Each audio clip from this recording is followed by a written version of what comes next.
Hello guys, ganito gumawa ng thumbnail gamit ang Picsart. So, i-back muna natin. Don't save. And, dapat sa cellphone niyo guys, meron kayong install na Picsart. Ito. And, Picsart. Yan. So, may mga template na dyan. So, since thumbnail ang gagawin natin, yan, pindutin nyo yung plus sign. Then, punta kayo sa create. Yan. Or, pwede kayong maghanap dito ng mga color backgrounds na gusto ninyo. Ayan. So, ngayon, ang gagamitin ko dito is yung green. Kasi yan yung ginagamit ko. O, diba? Meron siyang, pag hindi premium ang gamit nyo, meron commercial. Suot lang natin siya. And then, ito yung lalabas. Ayan, commercial pa rin. Ayan. So, hindi pa yan yung intended na size para dun sa thumbnail na gagamitin natin doon sa YouTube. So, open nyo lang itong tools. Then, crop. Ayan. So, andito yung mga option. So, maraming option. Ang pupunta natin ay yung YouTube.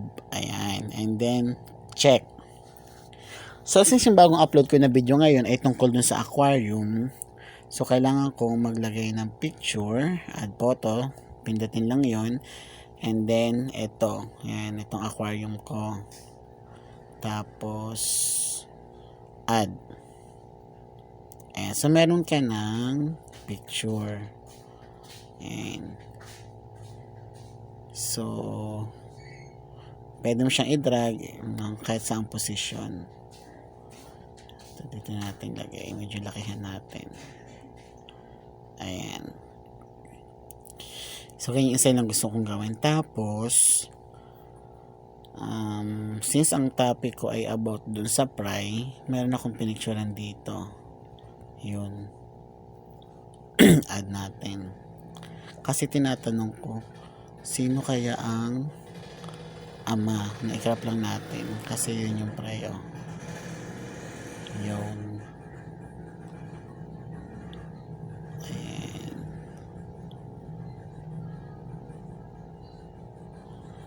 crop natin kasi gusto ko lang mag-design ng maayos. Ayan. Crop pa natin. Yun.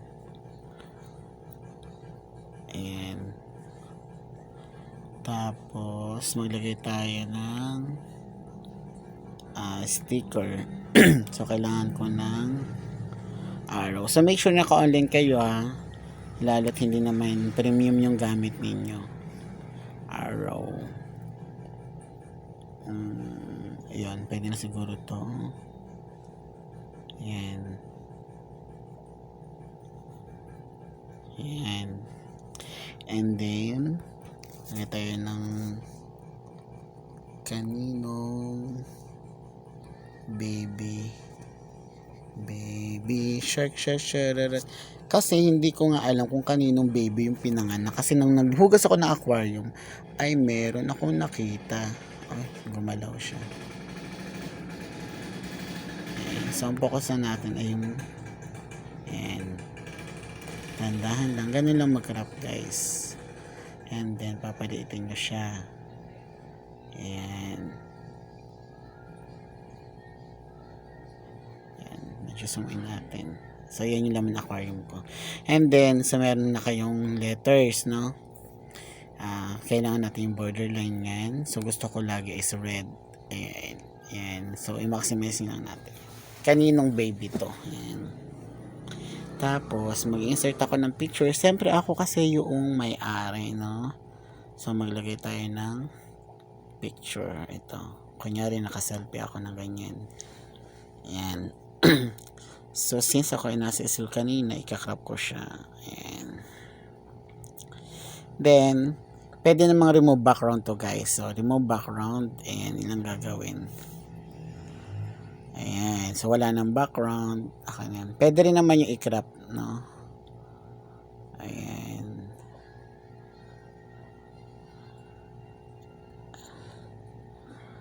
Salitan lang natin. Ayan. So, pwede naman din itong i-cutouts, guys. Gamit lang itong cutouts, no? Then, person.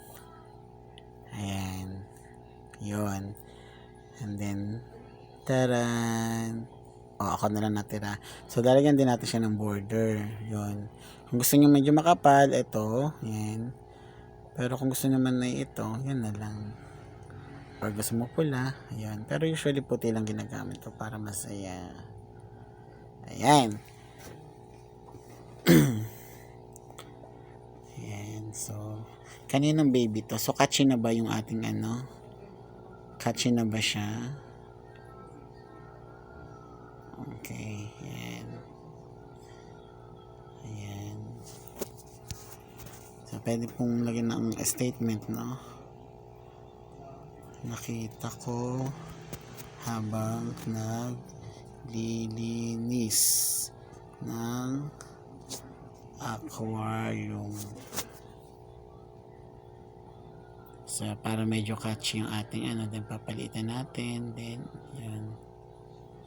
So, gusto ko lang dito, color ay white ulit, and then stroke.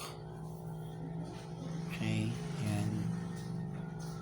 Yan. So, yun. So, meron na tayong thumbnail para sa bagong video natin. So, download lang natin.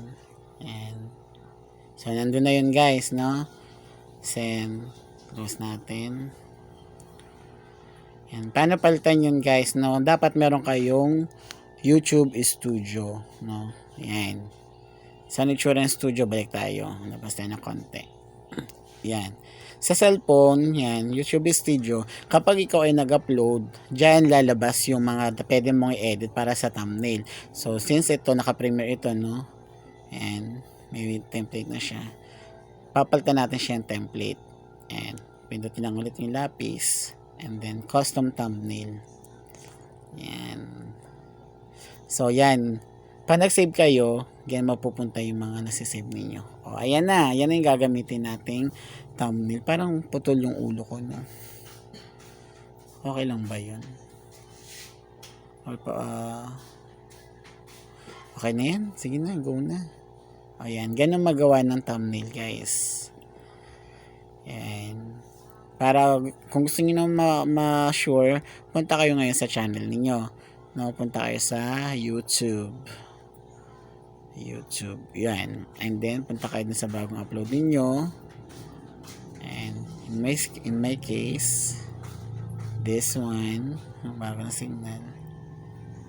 And, ayun. So, napalitan na yung ating thumbnail. So, ganun, gumawa ng thumbnail na personalized para sa inyong YouTube video na ina-upload. Okay? So, yun. Bye!